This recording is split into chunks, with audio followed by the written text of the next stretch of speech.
Hello hello hello hello guys, कैसे हैं आप सभी? गाइस बढ़िया। गाइस आज का जो लेक्चर है वो कूलम्स लॉ के बारे में है। और कूलम्स लॉ के बारे में हम लोग series by series topic lecture by lecture पढ़ेंगे और दो तीन लेक्चर में कूलम्स लॉ के बारे में खत्म हो जाएगी, बट अच्छे से पढ़ेंगे। तो फटाफट हेडिंग डाल ले, कूलम्स लॉ। कूलम्स लॉ के बारे में हम क्या पढ़ेंगे? तो इंटरेक्शन ऑफ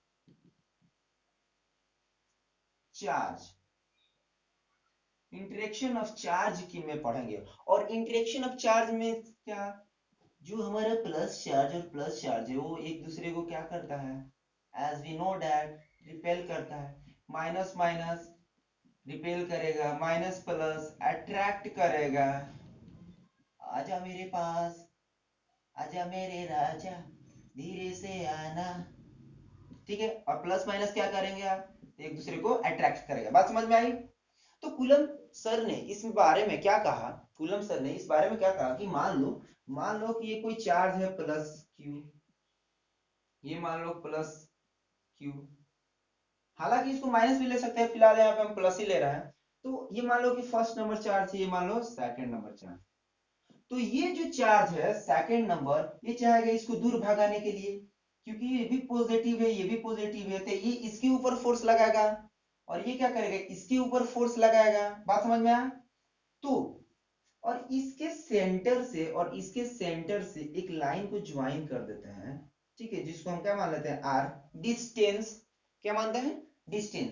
तो ये इसके ऊपर फोर्स लगाएगा, यानी कि F1 force on first due to second, and ये इसके ऊपर फोर्स लगाएगा force on second due to first. बात क्लियर हुई? क्लियर हुआ? इतना मजा आया? और इसके और फोर्स कहां लगाएगा, तो सेंटर से जो लाइन निकला है ना, इस सेंटर से इस सेंटर के बीच का जो लाइनिंग निकल रहा है, उस पाथ में ये फोर्स लगाएगा। Force act on line joining centre of two charges. जो दो चार्ज के जो सेंटर से लाइन जो पास हो रहा है, लाइन है ना, उस पाथ में ये फोर्स लगाएगा। बात समझ में आया? तो यहां पे लिख दो, force act along line joining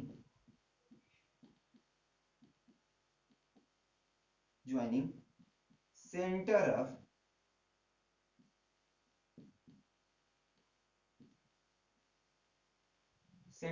two charges. Force act along line joining center of two charges. ठीक है, तो कुल्लम सर ने फर्स्ट बात ये बताया इस चीज के बारे में। फर्स्ट बात क्या बताया, ये इस चीज के बारे में। और हाँ, ये जो फोर्स है, ये force one due to second, force second due to first, ये जो है वो इक्वल है किस में, इक्वल है मैग्नीट्यूड में, बट डायरेक्शन में देखा जाए तो डिफरेंट है। यानी opposite in directions but equal in magnitude. लिख दूं, opposite in direction but equal in magnitude. ठीक है, बात समझ में आया? ये डायरेक्शन में क्या होंगे, इक्वल होंगे। सॉरी, डायरेक्शन में क्या होंगे, ऑपोजिट होंगे। बट मैग्नीट्यूड के हिसाब से अगर देखा जाए तो ये क्या होंगे, ये इक्वल होंगे। क्लियर हुआ? यानी कि अगर यहां पे देखा जा रहा है, यहां पे देखा जा रहा है, तो ये डायरेक्शन के हिसाब से अलग है, लेकिन अगर यहीं पे मॉड लगा दूं तो ये इक्वल हो जाएंगे। बात क्लियर हुई? फील आया कुछ? मजा आया इसको? समझ में आया? अरे समझ में आया क्या, बोलो ना। हाँ, यानी कि जो फोर्स है वो डायरेक्टली प्रोपोर्शनल है Q1 और Q2 को। और Q1 चार्ज को बढ़ा दो तो फोर्स भी बढ़ जाएगा, Q2 को बढ़ा दो तो क्या हो जाएगा, फोर्स भी बढ़ जाएगा। यानी कि जो अगर चार्ज को बढ़ा देते हैं ना तो हमारा फोर्स भी बढ़ जाता है। यहाँ पे यही कह रहा है। ठीक है, तो ये बात कूलम सर ने इसको बताया। ठीक है, एक बात और आती है कि जो फोर्स है ना, कि जो फोर्स है ना, फोर्स वो इनवर्सली प्रोपोर्शनल है आर के स्क्वायर यानी डिस्टेंस के स्क्वायर के इनवर्सली प्रोपोर्शनल है। ठीक है, force is inversely proportional to distance के स्क्वायर। बात समझ में आया? इसको जानेंगे कैसे? अगर एरिया, डिस्टेंस क्या है भाई, डिस्टेंस क्या है, एरिया है भाई, दूरी है। तो अगर दूरी को बढ़ा दो, अगर एरिया को बढ़ा देते हो ना, तो फोर्स क्या होता है, घट जाएगा। एरिया हमारा बढ़ गया, फोर्स क्या हुआ, घट गया। ठीक है?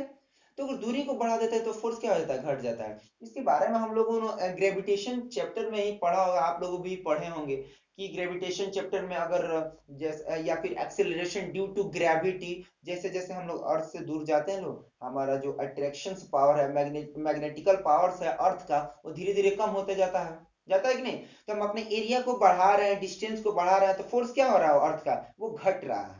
तो यही यहाँ पे अगर एरिया को बढ़ा दो तो क्या होता है, फोर्स घट जाता है। तो दूसरी बात जो है कूलम सर ने ये बताया। थर्ड बात उन्होंने क्या बताया, थर्ड बात उन्होंने ये बताया कि जो फोर्स है ना, force depend upon upon medium, force depend upon medium. और जो फोर्स होगा ना वो मीडियम पे डिपेंड होगा। फोर्स क्या होगा, मीडियम पे डिपेंड होगा। तो फटाफट इसको नोट कर लेंगे, इसकी पहले नोट करेंगे फटाफट। कर लिया, कर लिया नोट, नोट कर लिया। इरेज कर दूं इसको, कर दूं? ओके।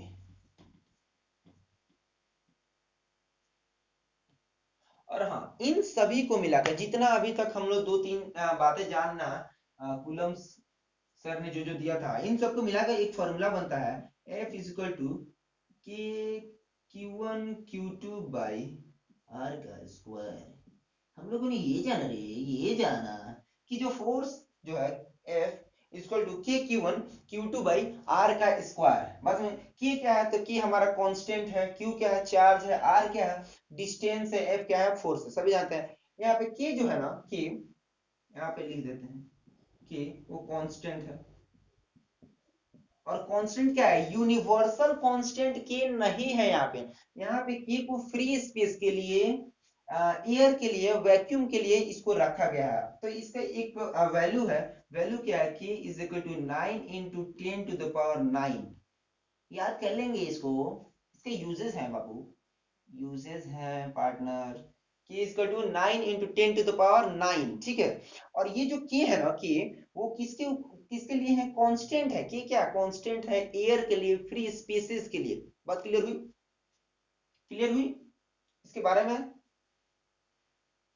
और यही जो के है, दूसरी बात, यही जो के है वो मीडियम की प्रॉपर्टी को दर्शाएगा, मीडियम की प्रॉपर्टी को लाएगा यहाँ पे, ये जो के है।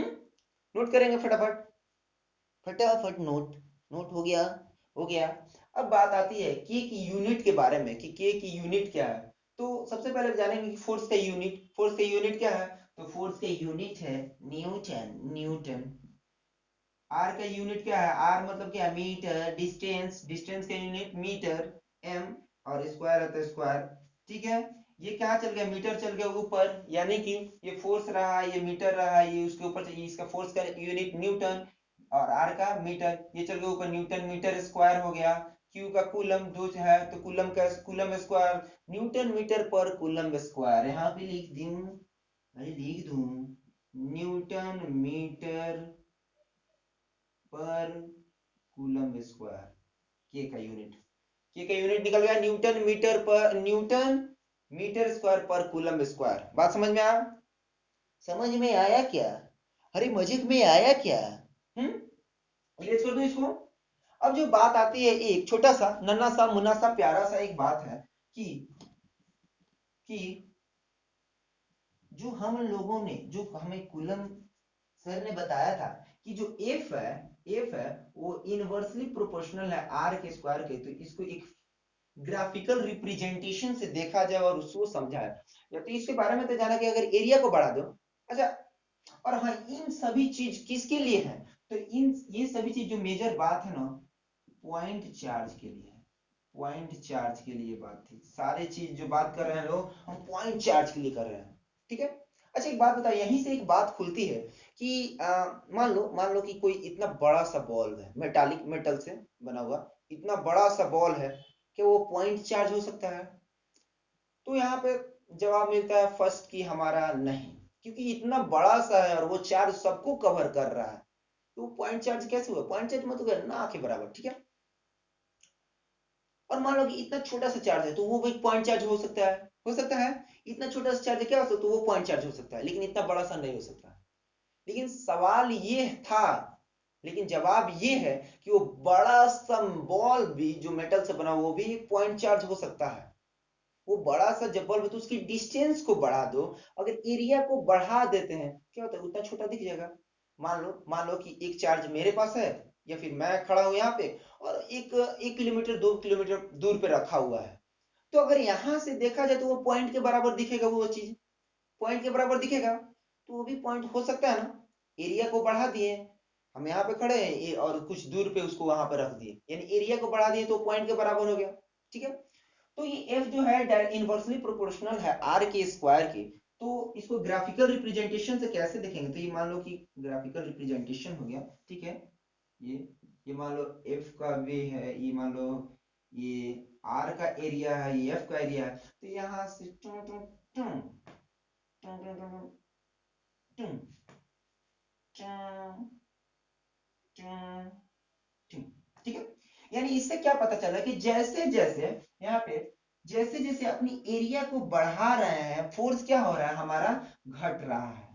जैसे जैसे एरिया को बढ़ा रहे हैं, इस एरिया को आर को बढ़ा रहे हैं, फोर्स क्या हो रहा है हमारा, घट रहा है। फोर्स क्या हो रहा है, अरे फोर्स क्या हो रहा है, घट रहा है, घट रहा है। फोर्स क्या हो रहा है हमारा, घट रहा है। हाँ, एक सवाल ये आती है कि अगर एरिया को डबल कर दें तो फोर्स का क्या होगा। एरिया को अगर डबल, इसकी जो एरिया है उसको डबल कर देते हैं तो फोर्स हमारा क्या आएगा, सवाल ये। अगर if if R is double double then force is what, force कहाँ गया भाई, वेयर इज फोर्स। अगर आर को डबल कर दिए तो फोर्स का क्या होगा, तो force is inversely proportional to R का स्क्वायर। यानी अगर फोर्स को, अगर एरिया को डबल करते हैं तो दो यहाँ पर रख देते हैं, दो दूनी चार। यानी कि अगर एरिया को बढ़ा दो तो फोर्स क्या होगा, फोर्स क्या होगा हमारा, चार गुना कम हो जाएगा। अगर एरिया को बढ़ा देते हैं तो फोर्स क्या होता है हमारा, चार गुना कम हो जाता है। If area is double then force is decreases 4 times, चार गुना कम हो जाता है। बात क्लियर हुई, समझ में आया, समझ में आया। हाँ, दूसरा सवाल ये आता है कि अगर मान लो कि एरिया को हाफ कर दो, मतलब मान लो कि अगर एरिया 1 मीटर का है और उसको 0.5 कर दे तो क्या होगा। तो उसके बाद क्या होगा, तो अगर 0.5 कर देते हैं यानी 0.5, 1/2, 1/2, 2 का स्क्वायर 4 F। यानी कि हमारा जो फोर्स क्या होगा, चार गुना बढ़ जाएगा। यहाँ पे चार फोर्स क्या हो जाएगा, चार गुना हमारा बढ़ जाएगा। बात क्लियर हुई।